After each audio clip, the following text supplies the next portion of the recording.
Hello everyone, here we are, part two of the beauty giveaway, and I said that I was going to break them up because do part one just beauty questions and part two lifestyle, because so many of you had so many questions. You're all dear. So it's Monica, sleeved after 60, and as I told you, all school. Here are all of your names, and at the end one fell out.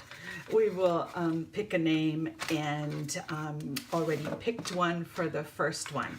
So again, if I do not call out your name as a question, it does not mean that you are not in the magical box. It just means that you didn't ask a question. So you may have said something lovely and made a comment, and I put it in here, or the same question was asked and I put it in here, but your name's still in the box. So lots of hello VSG wants to know what I eat.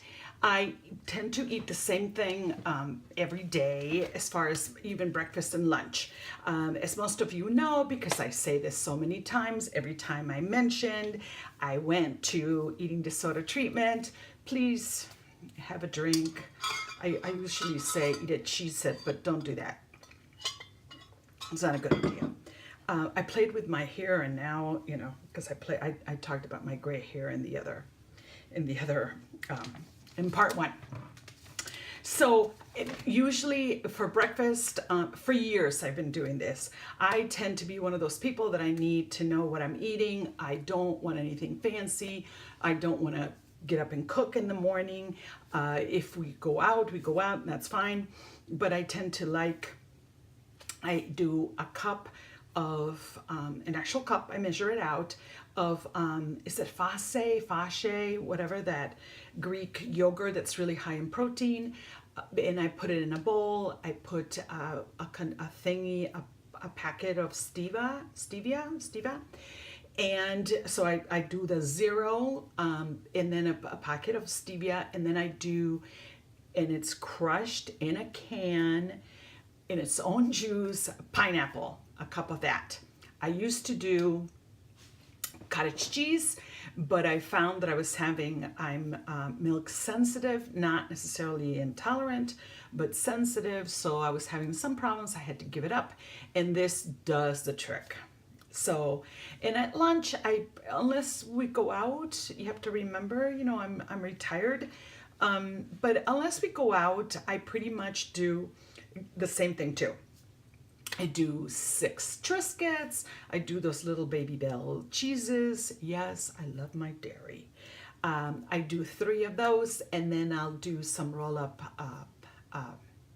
turkey, and sometimes I'll do a fruit with it.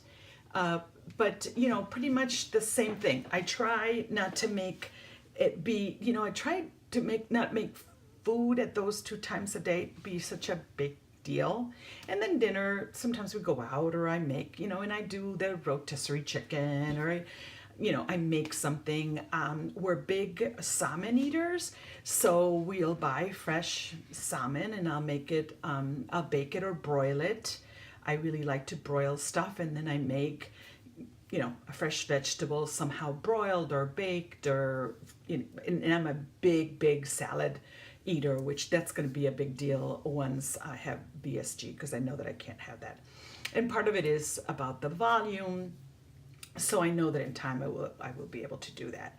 And pretty much all the stuff that you all see, that everybody does, you know, the Brussels sprouts and all that stuff. I like greens, so that's what I eat. I do the things that are a problem for me are sweets that I have to really, you know, sort of check myself with. My honey loves cookies. He loves cookies. That's his thing. He does not have an eating issue. He does not have a weight issue. He is the person that can, you know, go to the bag and have 2, because it says that 2 is a, what is it on the side? You know, how many whatever it's called, that you're supposed to eat. Yeah, he's a rule follower. And so we keep him downstairs, and, sometimes you can't choose who you love, is what I tell him. He also loves peanuts and those kinds of things. So it is what it is. And I like salty and crunchy. So anyway,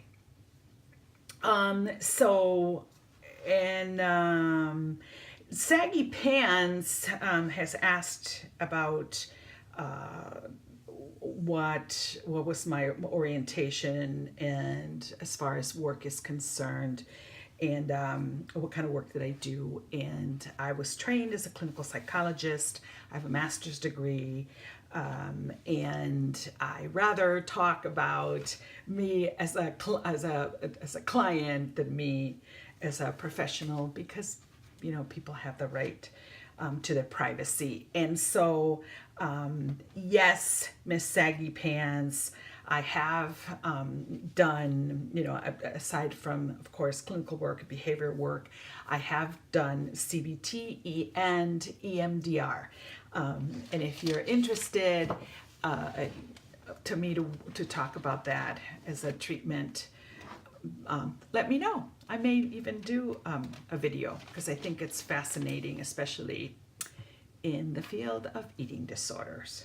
And I did go for treatment in a pretty well-known, nationally well-known now, eating disorder treatment facility, but it was outpatient. So losing it for me, 42. What part during the years trying to lose weight, keeping it off, has been the hardest for you to overcome, and how did you overcome it? It's gonna make me cry. You know what?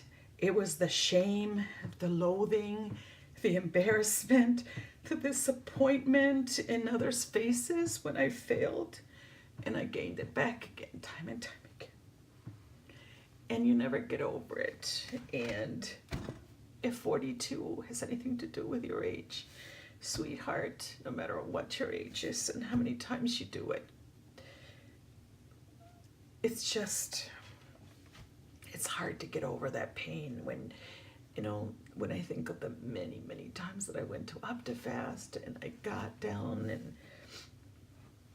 and that's why, when I talk about, and some people disagree with me, but when I talk about making a very separate, having your eating disorder, whatever you want to call it, whether you want to call it binge eating or food addiction or whatever you want to call it, when I talk about separating that from your primary relationship, it's because of this. Because I think that when you bring your partner in to support you and to be part of it, and then you fail again and again, because diets fail, you fail, and even surgery is a tool. So when you have those feelings, and when that person looks at you, or your kids look at you and say, yesterday you said, I'll never eat that again, or you jokingly said, break my arm if I ever have a cookie again, and here you are with a box, eating it. It's really hard on the relationship, and it's hard on us, and it's hard on them, and it's just heartbreaking. And it's a huge issue in my marriage. And it was a red herring, because when all was said and done, that's what we fought about. That was the last thing, sort of, if you had that under control, then everything would be okay, because that's what you say to yourself, never mind all the other stuff that's going, because you never get to the other stuff, because that's what comes up. So, Kayla, how did you know to get help for your binge eating disorder? And, get help. I just couldn't do it anymore, Kayla. I just couldn't. I just couldn't. Um, I just felt like there was going to have to be more to life than obsessing about eating or not eating the Cheez-Its. You know, I just, as I'm sure a lot of you know, oh, I have to, it's already 10 minutes. Um, a really good friend of mine had surgery last Friday. So I took this because I had to wait for hours and hours, I took this to the waiting room and I wrote these things out. And I'd forgotten all about it because there was so much drama afterwards. She's fine, she's home. But I forgot that I wrote them down because I was going to just kind of freelance it. Yeah. And I forgot how it made me cry when I wrote these things down. So, Kayla, my sweet, sweet friend, I couldn't do it anymore. I just couldn't, and I was what, 50 something. Um, I just, I couldn't deal with going to bed and making that promise to myself and breaking it in the morning. Um, and there was so much going on in my life that was positive. You know, I had a man that loved me. My kid was off to college and doing well in life, and um, but I couldn't make a commitment to anything because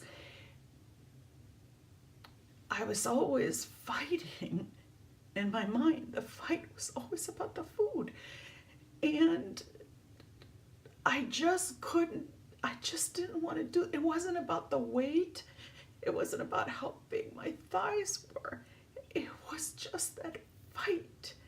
And I had already lost a lot of weight. I had gotten down to a size 4. I had had plastic surgery. My honey took me to Paris for a month for my 50th birthday. And then the weight came back, and he never judged me. He never, but I judged myself, and I had to show up at work time after time with that feeling of having, once again, there she goes, what happened to her? And going to a meeting, and people sort of, is that Monica? Like, oh, she gained weight again. So I had to, I had to do something about it, and the hardest part was that I had to separate the eating disorder from the weight. And it's been 8 years. Almost, it'll be 9 years in April. And I had to separate those two, and that took really, because a lot of the women, that I went through, it's really hard to do because you show up and you find out that it's not a weight loss, that you're not going there to lose weight, and that you're going there to make peace with food. So you're eating, and the first thing that they tell you is, you're not here to, we're not going to support you dieting, and we're not going to support you